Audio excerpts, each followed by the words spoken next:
Oke Mbak, jadi saya akan ceritakan ini dikirim sama kita yang bernama Nining dari Banten. Halo Mbak Nining. Nah jadi Wak kisah ini tuh berkaitan sama sosok urban legend yang ada di kampungnya dan disebut sebagai hantu keke atau hantu air. Kata Nining, sebenarnya tuh Nat, ada banyak kejadian horor di kampung aku yang dipercaya sebagai ulah dari si hantu keke ini. Tapi di sini si Mbak Nining ini cuma akan menceritakan 2 kejadian aja. Yang pertama kejadian tahun 2010 yang disaksikan langsung sama Nining. Terus kejadian kedua adalah kejadian di tahun 2012 yang dialami langsung sama Nining. Jadi Nining ini pernah jadi saksi dan pernah juga jadi korban ya Wak. Jadi sini ada 2 cerita. Nah jadi wilayah kampungnya Nining ini Wak dilewati sama aliran satu sungai besar. Seperti kebanyakan sungai lainnya, sungai di kampungnya Nining ini juga berada di area yang lebih rendah dari pemukiman warga. Buat turun ke sungai itu, warga ini harus melewati deretan-deretan anak tangga yang disusun dari batu. Dan bentuk susunannya juga cuma seadanya aja Wak, ngikutin kontur tanah. Jadi ada yang miring, ada yang berkelok, dan ada yang tingginya nggak sama. Ya ala kadarnya lah itu si tangga ini, yang penting bisa lewat. Nah keberadaan tangga itu betul-betul sangat-sangat penting untuk menjadi akses warga menuju ke sungai. Soalnya dulu tuh Nat, mereka tuh belum punya air bersih yang langsung ngalir ke rumah. Jadi buat kebutuhan sehari-hari kayak minum, nyuci baju, nyuci piring, mandi, buang air itu ya semuanya masih dilakukan di sungai. Suasana di sungai pun hampir selalu ramai Wak. Biasanya yang paling ramai itu sekitar jam setengah 4 Nat sampai jam 5 sore. Semua warga kampung ngumpul lah jadi satu di sana, mulai dari bapak-bapak yang lagi mancing di situ, ibu-ibu yang nyuci juga di sana, dan anak-anak yang asik berenang. Nah supaya kerumunan warga ini nggak berpusat di satu tempat aja, akhirnya warga pun membagi aliran sungai itu menjadi beberapa spot. Nah spot ini mereka sebutnya dengan istilah tampian. Di tiap-tiap wilayah kampung tuh punya tampian masing-masing Wak. Warga yang tinggal di wilayah barat biasanya akan pergi ke tampian yang kita sebut aja namanya tampian raga. Terus warga yang tinggal di wilayah timur Wak biasanya akan pergi ke tampian urip. Dan yang warga tinggal di wilayah selatan dia akan pergi ke tampian laya. Jadi laya, urip, raga. Di situ lah dibagi-bagi. Nah pembagian spot tampian ini dipilih berdasarkan area sungai yang memang paling dekat sama pemukiman warga. Kalau Nining, kalau Wawak kita sendiri nih biasanya akan pergi ke tampian raga Wak. Ini adalah spot yang memang paling dekat kali dari rumahnya, dan dia sama teman-temannya suka main-mainnya di situ gitu. Tapi walaupun kayak gitu, sebenarnya diam-diam Wak, Nining ini udah ngerasa nggak tenang. Kalau hantu keke itu tiba-tiba muncul waktu aku lagi main di sana gimana? Itu pikir si Nining kan. Nah warga kampung di sana tuh Wak, percaya kalau hantu keke ini memang sering ngeganggu orang yang lagi di sungai. Bahkan seramnya lagi konon per berapa tahun sekali gitu Nadia. Itu tuh dia suka nyari tumbal, kata si Wawa. Tapi ini tuh bukan tumbal untuk pesugihan Wak, melainkan murni untuk kesenangan si penghuni itu aja. Katanya gitu. Dan biasanya kalau dia mau ngegangguin orang-orang yang lagi di sungai itu, hantu keke ini akan menampakkan wujudnya dalam bentuk tadi tuh, gumpalan rambut yang ngambang di permukaan air. Jadi nggak kelihatan itu badan atau mukanya, nggak kelihatan. Jadi betul-betul cuman gumpalan rambut aja tuh di air. Tapi kalau misalnya dia lagi nyari tumbal, katanya dia akan nampakin wujud dengan wujud yang berbeda, bukan gumpalan rambut lagi Wak, tapi akan berbentuk macam tikar pandan. Tikar nyaman tuh. Nah tikar ini akan ngambang tuh di permukaan air kayak lagi hanyut aja, ngikutin arus sungai kan. Dan kalau misalnya dia ini, si tikar ini lewat samping badan orang, dia bisa langsung digulungnya orang itu, terus diseretnya lah si orang ini langsung ke dasar sungai. Ngeri kan? Nah makanya orang-orang tua di sana termasuk bapak ibu aku juga nanti sering tuh berpesan ke kami dari kecil. Kalau main-main di sungai hati-hati kalian ya. Kalau misalnya kalian nemu atau ngelihat ada gumpalan air, rambut, ada tikar yang hanyut, jangan kau dekat, langsung kau keluar dari apa tuh. Keke itu, hantu keke. Ya, itu selalu dari kecil aku diingetin kayak gitu. Kawan-kawan aku juga diingetin kayak gitu semua. Nining selalu ingat pesan itu baik-baik Wak. Tiap kali aku ke sungai Nat, aku selalu merhatiin tuh ada nggak nih gumpalan rambut di atas air, atau ada nggak nih tikar. Betul-betul diamati dulu nih. Tapi ya itu, walaupun udah hati-hati, sayangnya apa yang dia takutkan terjadi. Nah ini kita masuk ke cerita pertamanya ya Wak ya. Nah jadi Wak ceritanya, hari itu masih di tahun 2010, Nining ini mau berenang di sungai sama kawan-kawannya, ada Asih, ada Wulan gitu kan. Seperti biasa mereka mainnya di tampian raga, tampian yang paling dekat dari rumah kami. Mereka berangkat sekitar jam 5 sore karena sengaja milih waktu yang biasanya ramai gitu loh. Jam 5 lah mereka datang. Tapi waktu mereka sampai sana, entah ngapa sepi pula Nat. Nining bilang, Wak kalau misalnya sepi kayak gini jadi seram di sini. Udah yuk kita pindah ke tampian sebelah aja yuk. Yo nggak enak pula ini kalau misalnya sepi-sepi, takut aku. Kita ke tampian urip aja yuk. Biasanya di sana lebih rame. Yaudah yuk. Pergilah nih mereka ke lokasi Tampian Urip. Lokasi Tampian Urip ini Wak nggak terlalu jauh dari Tampian Raga, dan buat sampai ke sana mereka tinggal jalan aja itu nyusurin tepi sungai. Nah di sepanjang sungai itu banyak ditumbuhi pohon-pohon asem Jawa, dan tiap kali angin tuh bertiup, nah itu daun-daun yang kering tuh langsung bergugur tuh jatuh tuh ke tanah. Nah, pas ngelewatin deretan pohon asem ini, entah kenapa Nining tiba-tiba merinding. Kok hawanya dingin kali ya? Dingin. Apa karena udah sore? Nining tengoklah ke sekitar kan. Nah, waktu dia noleh ke arah pohon asem itu, Kak, salah satu pohon asem di sana, dia tiba-tiba sadar. Kata orang kampung, kan di sini angker weh. Katanya kemarin ada yang habis ngeliat kuntilanak. Pantesan hawanya nggak enak katanya. Kau bahas pula di sini. Udah cepat aja jalan lah. Nggak usah lama-lama di sini kata si Nining kan. Seolah merasakan hal yang sama, Wak. Kawan-kawan di si Nining pun langsung juga ikutan jalan cepat tuh. Ngikutin si Nining nih. Udah nggak usah macam-macam dah. Jalan. Nyampe lah mereka nggak lama kemudian di Tampian Urip. Untungnya di sana ramai.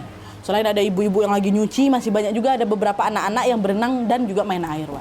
Ngelihat itu, Nining sama teman-temannya langsung lupa tuh sama merinding dia di pohon asem. Mereka pun langsung ikutan nyebur ke sungai dan berbaur sama yang lain. Nah, di antara sekian orang yang lagi berenang atau main-main air sore itu, Wak, 2 di antaranya kawan sekolah aku, namanya Ujang Asep, laki-laki nih dua-duanya. Mereka waktu itu kulihat lagi terjun ke sungai dengan cara lompat dari atas batu besar, ada batu besar di situ kan. Ngelihat itu Nining, Asih sama si Wulan FOMO, pengen nyobain juga. Akhirnya mereka bertiga naik juga lah ke atas batu itu. Ngantri nih, Wak, sama si Asep sama si Ujang kan. Antri mau lompat. Nah, di situ ternyata Ujang sama si Asep ini nggak lompat satu-satu, mereka mau lompat barengan gitu kan. Nah, jaga-jaga nih. Nah, siap ya, Wak ya? 1, 2, 3. Dah, lompatlah mereka biur berdua nih. Ngelihat itu, seru kali. Nining udah gak sabar aku, Tapi pas aku udah mulai mau ancang-ancang nih sama kawan aku berdua kan, tiba-tiba ada yang teriak. Tolong, ada yang tenggelam tuh, tolong, katanya. Teriakan itu langsung mengalihkan perhatian semua orang yang ada di sungai. Aku bertiga pun langsung, siapa? Langsung tengok ke bawah. Ternyata yang tenggelam, Ujang. Ujang tenggelam, kata si Nining. Dari atas batu tuh aku bisa ngelihat kepala si Ujang tuh hilang timbul di permukaan air tuh. Tapi dia tenggelam sendiri. Asep aman-aman aja. Yang ada Asep juga ikutan teriak minta, tolongin Ujang. Cuman anehnya di sini ya, lokasi tempat si Ujang tenggelam itu tuh bukan area sungai yang dalam, itu cuma sebatas dada orang dewasa aja. Arusnya juga nggak begitu kencang dan itu udah jadi spot biasa ibu-ibu nyuci. Ditambah lagi Ujang nih jago berenang, dia badan dia juga ada tinggi. Masa dia bisa tenggelam di situ gini-gini kepala ya? Meski ini udah jelas janggal, Wak, tapi orang-orang nggak mikir sampai sejauh itu. Waktu itu kan sama-sama ikutan panik kan. Mereka semua panik dan cuma fokus tuh gimana caranya nyelamatin si Ujang ini. Tarik si Ujangnya, tarik. Nah, nggak lama setelah sadar si Ujang itu tenggelam, Wak, di situ ada ibu-ibu. Nah, posisi ibu itu tuh lagi di dalam air, lagi nyuci, dan dia paling dekat sama si Ujang. Akhirnya dia ikut langsung lah kan narik si Ujang ini. Ibu itu duluan. Nah, waktu si ibu nih coba tarik tangan kirinya si Ujang, Wak, kata si ibu itu badan Ujang tuh berat kali, jadi macam ada yang narik tangan kanannya gitu loh. Jadi di sini macam tarik-tarian, kayak gitu. Nggak bisa ibu tuh narik, terus ditarik lagi dari dalam, ditarik lagi dari dalam. Paniklah si ibu, tolong, ada yang narik dia nih. Orang-orang pun langsung lah ikut terjun juga ke sungai itu untuk narik badannya si Ujang. Berebut-rebutan tuh, Wak. Dan akhirnya setelah susah payah, untungnya Ujang berhasil dikeluarin dari dalam sungai.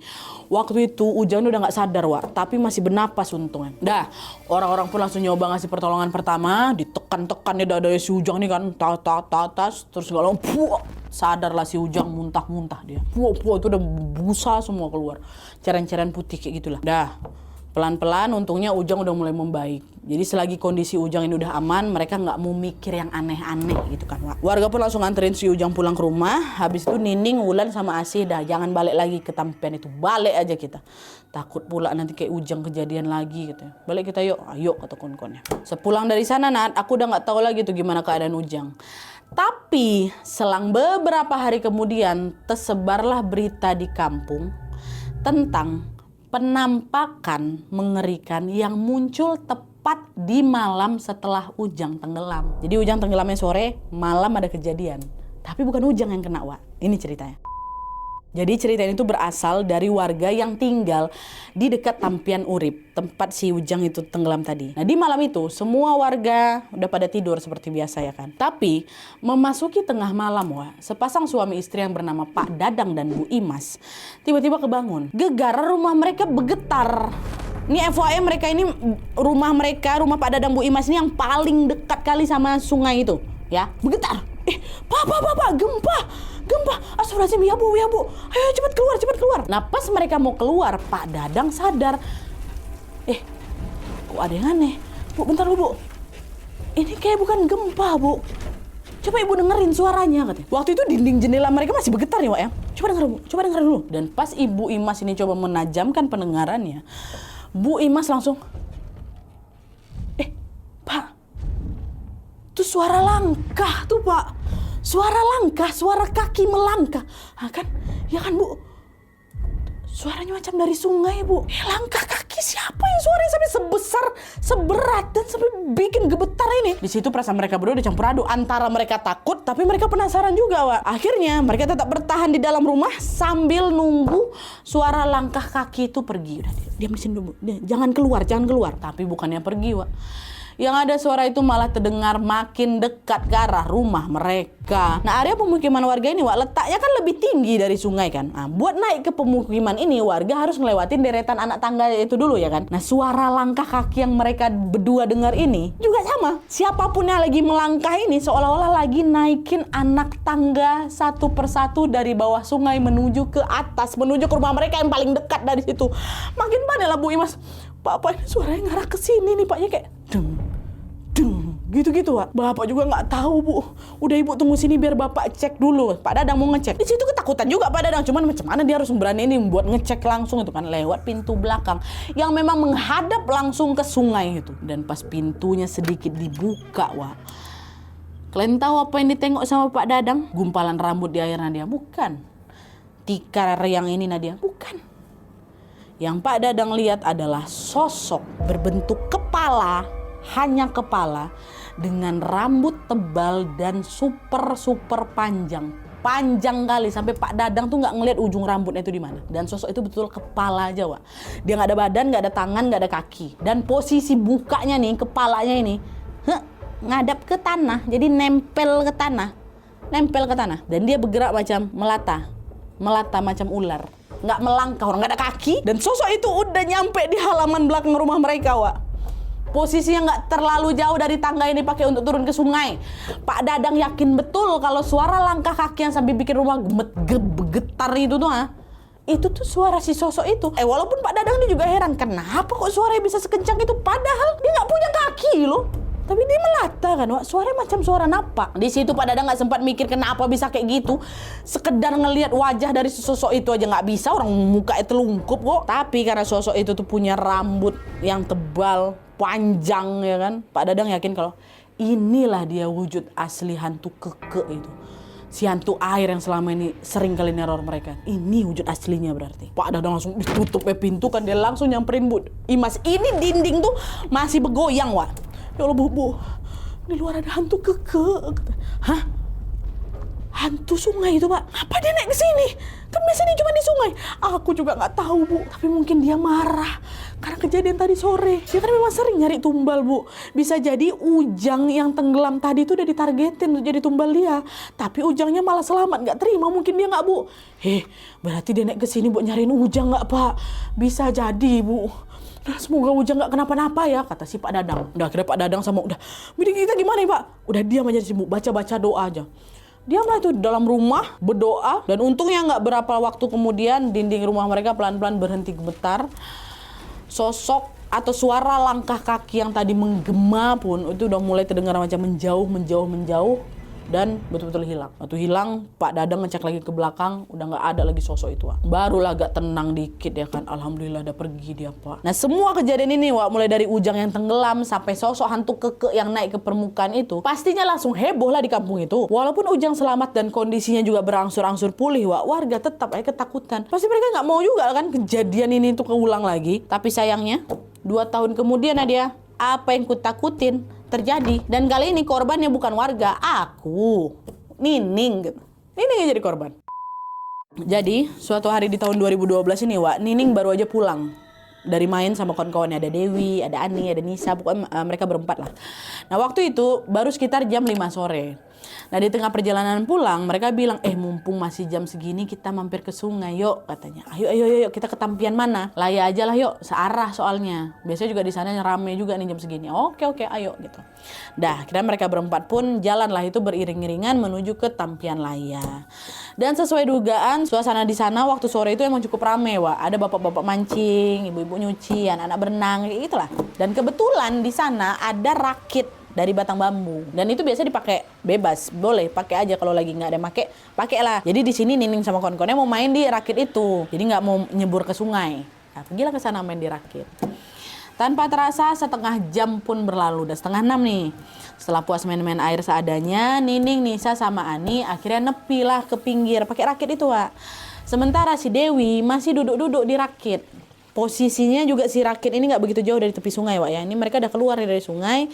Dewi masih duduk di rakit. Terus nggak lama kemudian waktu Nining, Nisa sama si Ani ini baru aja nginjain kaki di daratan, tiba-tiba mereka dengar ada suara orang lompat dalam sungai. Buar gitu kan. Mereka toleh ke belakang. Rupanya yang nyebur itu siapa? Si Dewi, kawan mereka yang lagi duduk dekat apa itu. Wih, ngapa dia berenang? Orang kita udah mau pulang ya kan. Rupanya dia bukan mau berenang Wah. Justru di situ si Dewi ini kelihatan macam susah payah mau keluar tuh loh. Sampai kepalanya muncul hilang dari permukaan air. Tolong kata dia kayak gitu. Tenggelam si Dewi. Orang-orang sungai juga nggak tolongin. Di situ Nining, Ani sama Nisa panik juga. Dewi. Nah spontan di sini Nining ikut nyebur ke sungai Wak untuk nyelamatin si kawannya. Tapi Nat sayang yang bukannya selamat aku yang ikut tenggelam juga. Di sini aku yakin kali ucapan yang dibilang sama ibu waktu Ujang itu betulan nyata. Memang aku ngerasa betulan macam ada orang yang nyengkram kaki aku. Ini aku kaki bukan tangan. Kaki aku tuh dicengkram ke dalam air tuh, berasa. Ya Allah, hantu keke nih. Keke ini. Ya Allah tolong. Itu berasa Nat. Itu berasa katanya macam ditarik orang macam itu tuh Dan sungai itu nggak dalam, sedadaku. Waktu itu aku udah nggak kepikiran lagi sama si Dewi. Padahal Dewi mau aku selamatin kan. Bahkan suara teriakan orang-orang minta tolong pun itu udah nggak kedengeran lagi di telinga aku tuh Nan. Tolong, ada tenggelam lagi, nggak kedengeran. Nining cuma dengar suara gemuruh air sungai yang lagi nyeret-nyeret badannya. Dan pelan-pelan ini badannya si Nining ini ke bawah arus sampai ke Tampian Urip. Ke Tampian sebelah. Di situ entah berapa kali kepalanya aku tetap prosok dalam sungai, muncul lagi tuh tolak terus karena banyak kali air ketelan tuh Nadia. Aku nggak bisa nih aku. Tolong kayak gitu. Dan selama aku terseret itu cengkraman di kakiku kerasa makin kencang. Tuh udah nggak punya tenaga lagi aku buat ngelawan tuh Nan. Di situ tuh di satu titik aku udah kayak macam pasrah nih, mati aku abis ini. Jadi tumbal aku di sini nih. Emang betulan udah berasa kaki itu ditarik. Udah pasrah aku. Biarin aja badanku suka hati kalau badan si Nining ngambang ngikutin arus. Terus di detik-detik terakhir waktu Nining aku udah ngerasa aku udah menyucem pingsan tuh Nan, pertolongan akhirnya datang. Nining ngerasa ada sepasang tangan yang ngangkat badan dia keluar sungai Wak. Di situ pandangan aku udah kabur kan. Siapa yang nyelamatin aku nih? Aku nggak bisa ngelihat dengan jelas siapa yang nolong aku waktu itu. Yang penting aku berhasil keluar dari sungai itu. Waktu keluar itu barulah dia tahu kalau yang nolongin dia adalah Pak Dadang, lakinya Bu Imas tadi tuh loh, warga yang pernah ngeliat langsung wujud hantu keke itu gimana. Kan juga rumahnya sampingan, belakang-belakangan sama Tampian Urip kan Wak. Pak Dadang langsung bawa ke tepian dan ternyata di situ alhamdulillah juga Dewi selamat Wak. Yang lain langsung ngerumunin, ya Allah Neng, nggak apa-apa kalian aman kan gitu. Ini sama si Dewi udah kehabisan tenaga aku, nangis juga aku. Segala macam. Terus nggak lama mereka pun diantarlah balik ke rumah masing-masing. Nah tepat di malam hari setelah Nining dan Dewi itu tenggelam Wak, katanya hantu keke ini naik lagi tuh ke area pemukiman warga. Dan kejadiannya persis macam dialami Pak Dadang sama Bu Imas 2 tahun lalu itu Nan. Ada warga yang memang tinggal di sekitar Tampian Laya, tapi kalau ini kan di Tampian Urip si Bu Nanang pula Pak Dadang kan. Nah ini naiknya Tampian Laya. Nah, mereka dengar sama kayak Pak Dadang dengar. Ada suara langkah kaki berjalan naik ke sungai. Nah mereka mudah menduga kalau mungkin itu hantu Keke lagi marah karena Nining sama si Dewi itu selamat di malam setelah aku selamat itu Nat. Nah sejak ngalamin kejadian mengerikan itu, Nining sama teman-temannya jadi nggak berani lagi kami main ke sungai Nadia. Dan seiring berjalannya waktu, warga kampung juga sudah mulai meninggalkan sungai itu karena sekarang sudah ada air bersih yang langsung mengalir ke rumah kami. Tapi biarpun memang udah jarang main ke sungai Nan, warga masih percaya kalau hantu Keke ini masih ada di sana. Bahkan katanya dia itu juga masih sering juga nyari tumbal. Tapi kali ini korbannya bukan warga kampung mereka, wah. Katanya orang luar kampung yang lagi main di sana biasanya suka digituin lah gitu. Tapi nggak tahu, Allahu alam. Oke Wak, jadi itu tadi pengalaman horor yang dialami sama Nining yang berkaitan sama sosok urban legend di kampungnya. Ini tuh salah satu sosok yang penampakannya tuh paling seram gak sih Wak? Pas lagi di sungai dia cuma nyerupain gumpalan rambut, nyerupain tikar bahkan ya kan. Tapi waktu di daratan nih kok bisa berubah kayak gitu ya. Kepala buntung, kepala aja ya kan. Gak tau lah buntung apa, dia kepala aja tapi rambutnya panjang. Dia gak terbang, dia gak tegak, yalah dia gak ada kaki. Tapi dia ngadap ke tanah ya. Gini kan berarti kan, gitu kan. Sampai sekarang warga kampung aku nggak ada yang tahu apakah wujud atau wajah sosok hantu itu lebih mirip ke laki-laki kah, ke perempuan kah? Karena itu tadi wajahnya nempel ke tanah. Tapi kalau misalnya sampai kelihatan, ngapa aku tanya-tanya, mau tahu kok gimana mukaku? Kata si Keke kan, dia langsung kayak gitu, panik juga tuh pasti warga. Tapi apapun itu, kisah ini tuh ngasih pelajaran ke kita semua untuk tetap selalu hati-hati. Makhluk ciptaan Tuhan itu bukan cuma kita aja ada banyak juga makhluk lain yang juga tinggal di bumi ini. Jadi kalau misalnya kita lagi berada di tempat-tempat macam di sungai kah, hutan kah, gunung kah, atau di tempat-tempat lain yang masih alami, kita harus selalu jaga sikap dan juga berhati-hati ya. Selalu perhatikan sekitar supaya kita terjaga dari bahaya, dan yang paling penting jangan lupa berdoa, memohon perlindungan Allah Subhanahu wa taala. Iya, mungkin ada yang relate dulu waktu aku pernah bawain kisah tentang hantu tikar. Kurang lebih ini memang sama, tapi di sini sebutnya hantu Keke. Keke. Aduh, aku dari tadi menahan-nahan supaya tidak bercanda. Keke. Aku langsung ingat Fajar Sadboy. Keke. Gitu. Oke Wak, jadi sekian dulu videonya. Terima kasih banyak yang sudah menonton. Kalau kalian suka video ini, klik like-nya. Jangan lupa komen di bawah untuk ide dan saran-saran terus selanjutnya. Jangan lupa nyalain notifikasi ya supaya kalian tahu kalau upload video baru. And as always, jangan lupa untuk klik tombol subscribe supaya kalian sama-sama tahu informasi menarik dan menegangkan dari channel aku. See you next video Wak, bye.